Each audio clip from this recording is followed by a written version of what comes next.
So I just want to welcome Brother Hendra. Haleluya. Tepuk tangan Hendra teman-teman. Shalom. Tadi kalau Pastor bilang saya bertumbuh itu enggak ya, saya masih banyak belajar ya, gitu ya. Maksudnya badannya.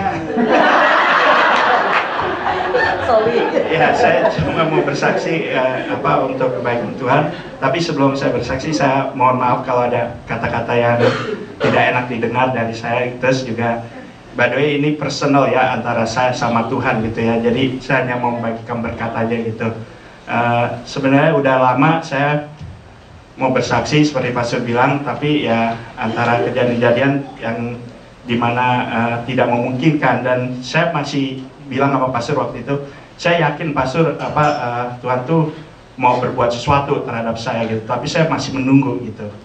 Dan ya kalian juga udah dengar cerita tentang Ayub ya, dan itu bukan saya kena kayak Ayub gitu ya, tapi musibah-musibah yang terjadi terhadap diri saya itu sama keluarga saya itu bertubi-tubi sekali gitu. Dan saya itu saya tuh sampai bingung gitu, sampai hubungan antara orang tua, istri juga gitu ya, pada berantakan gitu ya. Dan saya tuh melakukan jadi dengan dasar kayak rutin jadinya sehari-hari gitu ya, pulang kerja pokoknya udah pulang kerja ya ketemu keluarga udah gitu aja ya. Terus saya juga pernah bilang sama papa saya gitu ya, dimana kata-katanya sangat menyakitkan sekali gitu.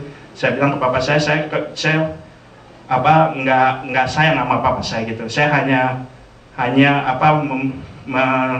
dengan kata lain janji dengan almarhum mama saya tuh, kalau saya tuh hanya merawat gitu.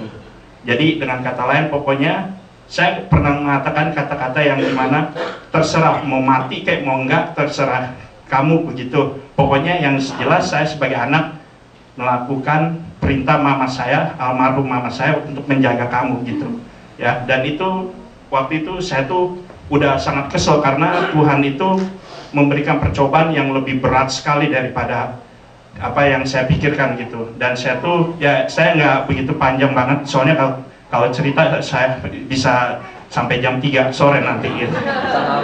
Ya anyway, ya kejadian itu membuat saya tuh marah sekali, dan akhirnya saya saya tuh bingung gimana caranya gitu dah. Dan Pastor, ya saya berterima kasih pada saudara-saudara dan saudari yang membantu berdoa pada saya, terutama Cimeri, Pastor Tony, dan juga beberapa orang yang nggak usah saya sebutkan gitu ya. Dan saya akhirnya there's turning point gitu, dimana waktu itu Ko Wisi pernah ngomong kita harus melihat dari diri kita sendiri, salah kita di mana gitu. Dan saya berdoa sama Tuhan, Tuhan apa salah saya gitu. Saya nanya sama Tuhan kok semuanya saya sudah lakukan gitu. Kasih perpuluhan ya saya jalankan, menghormati orang tua ya saya jalankan, saya pokoknya begini begitu saya jalankan, saya nggak pernah komplain Tuhan. Tapi kenapa saya dikasih percobaan yang lebih berat? Ini menurut pikiran saya gitu, mengapa saya dikasih yang bertubi-tubi seperti ini gitu. It's not fair for me gitu ya. Ya saya dengar orang lain ya, kalau kejadian begini apa yang harus dilakukan begitu, ya itu orang lain, saya bilang gitu dalam diri saya. Kalau saya jadi seperti itu, ya saya pernah bilang di saya itu stupid namanya gitu. Dan sama Tuhan juga, Tuhan tuh selalu ada di saya gitu. Saya mendengar suara hati, dia bilang doa. Saya bingung, doa. No, saya nggak mau doa, saya maunya semuanya beres Tuhan gitu, 1, 2, 3. Tapi itu bukan jalan saya. Seperti di Alkitab bilang, rancanganmu bukan rancangan saya, dia bilang gitu. Dan saya bingung, apa maksud Tuhan gitu. Dan ada sesuatu yang dimana Tuhan mengizinkan ya, mengambil dimana yang saya harapkan gitu dari kehidupan saya dan istri saya gitu ya. Dan saya sampai waktu itu pulang dari kerja, saya langsung ke tempat istri saya disuruh berdoa. Saya masih bingung, berdoa for what? Everything is happen already, for what? Dan akhirnya malam itu saya change my life gitu. Saya bilang ke Tuhan, what is going on with me? Gitu, please tell me gitu. Dan Tuhan bilang, saya nggak mau semuanya yang kamu berikan pada saya. Saya hanya mau satu, cinta kamu mula-mula daripada ke saya. Waktu itu Pastor pernah khotbah juga, cinta mula-mula gitu ya. Terus saya bilang, what do you mean cinta mula-mula? Saya nggak ngerti gitu. Dan maka dari itu saya mulai diproses sama Tuhan. Saya belajar lagi dari mula. Saya tanya sama Kosolin ya, saya berterima kasih Kosolin sudah membuka KTB ya. Saya tanya sama Kosolin tentang iman segala gitu, terus tentang apa gitu, semuanya saya belajar dari mula gitu. Yang dimana yang sebenarnya spiritual pastor bilang saya udah lama di gereja, tapi saya mau proses dari beginning gitu. Saya tuh masih banyak belajar gitu, dan akhirnya Tuhan ganti perubahan dalam hidup saya. Saya bilang sorry ke papa saya, dan papa saya waktu itu ya, saya sih waktu itu nggak ngomong sama pastor ya. Papa saya ada terharu juga, dan dia bilang, you know, saya sebagai orang tua juga punya plan buat kamu dan sebagainya. Dan saya akhirnya yang tadinya ribut sama istri gitu ya, ributnya udah hebat sekali gitu, kayak apa, udah kata-katanya kalau lu lihat gua colok lu mata lu kayak gitu ya. Tapi ya itu anyway is done gitu ya. Dan sekarang sih apa ya, kalau kita ribut ya memang ada ribut, tapi ya kita there is ada limit di mana salah satu stop dan saling menyadarkan sendiri gitu ya. Ya apa, saya melihat itu kayaknya beautiful banget gitu ya. Dan akhirnya ya Tuhan membukakan jalan. Saya waktu itu juga doa sama Tuhan buat kerjaan. Saya padahal hanya doa sama Tuhan, saya mau kerjaan Sabtu Minggu off dan dengan gaji yang memadai. Saya bilang begitu. Udah, dua itu doang yang saya minta, karena saya bilang kalau istri saya kerja, saya off. Kalau saya off, istri saya kerja. Nggak ada togetherness in family. Saya bilang gitu. Saya hanya minta itu doang, dan saya apa, nge-apply, saya dipanggil. Waktu itu apa, dua orang manggil saya, dua company.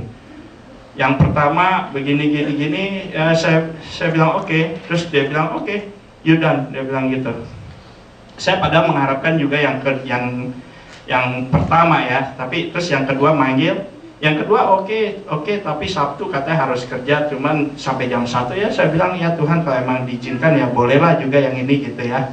Dan waktu itu akhirnya saya nggak dipanggil gitu ya, nggak dipanggil. Tapi yang pertama cuman bilang, saya interested sama kamu, tapi ya nanti 3 bulan lagi dipanggil.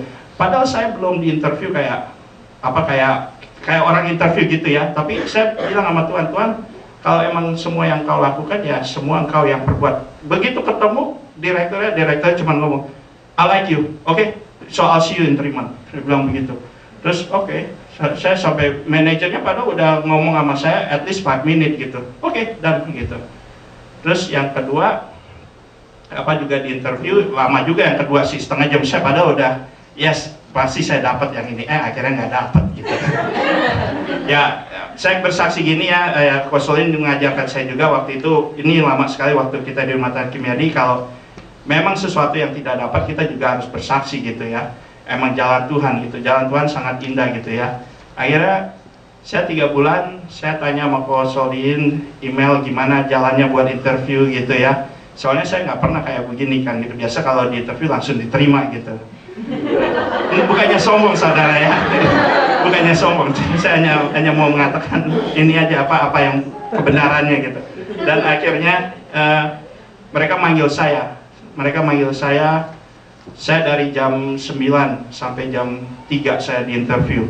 Saya dikasih lihat semua company, terus saya tanya akhirnya, iya, I've been here from 9 to 3, saya diterima apa enggak? Manajernya bilang, oh ini bukan keputusan saya di direktur, hah? Jadi saya bilang, saya ngapain? Oh saya cuma mau show you around, hah? Oke. Ya saya bilang sama Tuhan, tolong kalau emang ini apa, ini pasti jalanmu gitu ya. Saya waktu itu jujur saudara, saya nggak punya iman. Saya nggak punya iman saat itu. Iman saya rada goyang saat itu. Dan kalau ada mungkin sedikit sekali gitu ya. Dan saya hanya bilang sama Tuhan, saya nggak punya iman. Tapi saya mau menurut Engkau, dan saya mau menjalani perintah Engkau. Apapun yang terjadi, kalau emang bukan keputusan Engkau, ya udah. Saya bilang, saya menurut. Memang jalanmu sangat indah. At least saya nggak diambil apa semuanya ya. Maksudnya saya masih ada keluarga, masih ada rumah, masih ada orang tua gitu ya, masih ada papa saya gitu ya. Dan saya melihat positifnya gitu. Dan waktu saya ketemu direkturnya, dia ngomong ngomong, oh ya, dia bilang saya tertarik sama kamu, ya. Saya bilang ya, you said that so many times, saya bilang gitu ya. Terus dia bilang gini ya, you know what? Saya udah ngomong sama manajernya dan kelihatannya kamu bagus, baik dan saya bisa lihat kamu tuh kalau kerja kayaknya komitmen gitu ya. Unfortunately, dia bilang, unfortunately. Terus dia diam. You are hired, dia bilang gitu. Wow, saya bilang wow. Saya bilang oke. Saya bilang and the next step dia bilang dia kasih ya ini saya bukannya sombong, ini jalan Tuhan ya. Dia bilang ke saya, oke, now we talk. Dia bilang gitu. Saya bilang talk about what? Saya bilang gitu ya. About you pay, your salary and everything. Oke. Saya bilang Tuhan, saya serahkan semuanya ke Engkau. Asal saya udah dapat 1 minggu off, itu yang saya mau. Ternyata Tuhan memberikan lebih daripada yang saya pikirkan. Dia bilang, dia tanya ke saya, gaji kamu berapa yang dilama? Saya sebutkan, I'm gonna put 1,5 dari gaji kamu yang sekarang. Terus saya diam, wow, what else do you want? Dia bilang gitu. Terus saya bilang, how about the benefit? What benefit? Dia bilang, listen, I'm not hiring you for untuk company. Saya invest kamu, dia bilang gitu. Terus saya nggak ngerti soal investment begitu kan. Terus dia bilang, I give you 401k, dia bilang gitu. I give you stock market. Terus saya bilang stock market for what? When you get old, what you gonna depend on your child? Dia bilang gitu. Dia bilang saya kasih kamu 5% dari apa yang company made, bukan yang kamu buat. Yang company made 5% contribute free, dia bilang. 401k free, dia bilang. Terus what else do you want? Terus saya bilang, what else the company can give it to me? Saya bilang gitu. Saya langsung tiba-tiba punya keberanian gitu dan iman saya langsung blok gitu ya. Dia bilang, oke, I like the way you talk. Dia bilang, how about quarterly bonus? Dia bilang, saya bilang, oke. And dia bilang, we're not talking about $100, $200 quarterly bonus. And we talking about every 3 months. Dia bilang gitu. Terus saya bilang, oh, you want me to become sales? Who say anything about sales? Dia bilang gitu. What the company made, I give you quarterly bonus. Dia bilang gitu. Oke, you talking about, ya ini dia hanya buat kasih saya figur, you talking about from 800 to 1250, dia bilang. And we talking about 3 months, okay? None of the company never do that, dia bilang gitu. Oke, saya bilang I'll take it. Terus dia bilang lagi, katanya what else do you want? Terus saya bilang obat medical, medical free. Dia bilang gitu, you don't have to pay. It doesn't matter, dia malah ngejok ke saya, dia bilang it doesn't matter if you have family, if you alone, or if you marry with your uncle, wife, whatever you call it, dia bilang itu, whatever, is free, dia bilang gitu. Ya, saya bilang oke, thank you gitu. Ya akhirnya semuanya ya saya lihat ya Tuhan itu begitu indah ya, gitu ya, dan Tuhan memberikan lebih dari apa yang saya expect gitu.